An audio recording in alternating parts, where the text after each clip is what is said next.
Hey guys, let's talk about jumping a little bit today, like how to jump. So know that the moment you step on the trampoline, your core has to engage. So if you're moving period on the trampoline, even if it's marching or pushing your heels down, you're working. But I did want to give you a couple of pointers.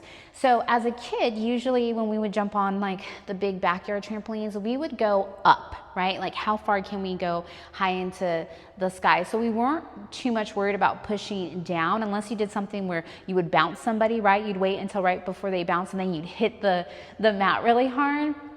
So I want you to think about that. You were really pushing down into that mat. And so when we're working out on the trampoline, that's what we sort of want to go for. You're really trying to engage with that mat. Core is of course tight. And I want you to pretend like you have a low ceiling.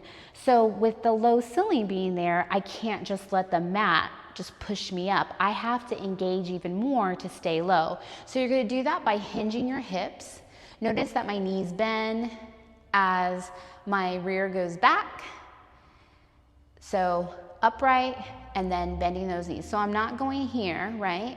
I'm just letting my booty go back and then hinging those hips. Now your chest might come down some, but you can still keep that chest up and stay here with the hinge hips. No overextending that back there. So nice neutral back, core tucked in tight, belly button to spine.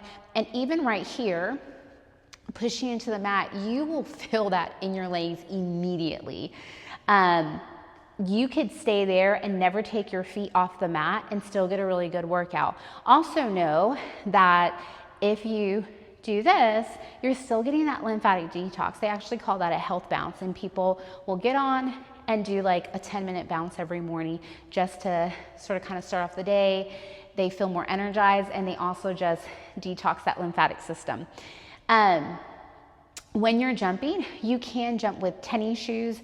Know this, we've had a lot of clients who would feel pain in their feet while jumping with tennis shoes, and then we'd say, hey, we have Pilates socks that you can try, and they sometimes would say, I can't go barefoot, otherwise I have foot pain. But on the trampoline, sometimes it made a difference, and they're like, oh my gosh, this actually feels good. So try it out. I wouldn't try regular socks because the surface can be slippery with regular socks.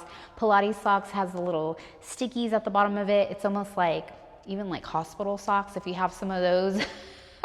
You can pull those out and then the little stickies will work to keep you from slipping and just grip the mat. But when we're jumping, we're pushing down, and even if I'm like, okay, high knees, I'm gonna pull my knees up because I can stay with that low ceiling by grounding down here, hinging those hips, core tight, bending those knees, and we can stay here. And again, I'm grounding down. Whether you have a bar or not, right, you can work out on the trampoline. If you have the bar, I always recommend this one that attaches to the jump sport. It actually clips on. So I just recommend not pushing forward on it, but pushing down instead.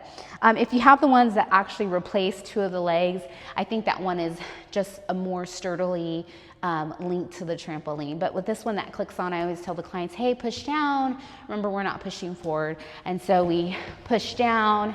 You can always, as you progress, or maybe some days I'm just like, hey, I need a hand on the bar, and that's fine. And so just know your options. If you don't have a bar, you can always hold on to a wall. So put this close to the wall and hold on to the wall and just meet your body where you're at. If you are moving, you're doing something. So don't make it all or nothing, just get moving.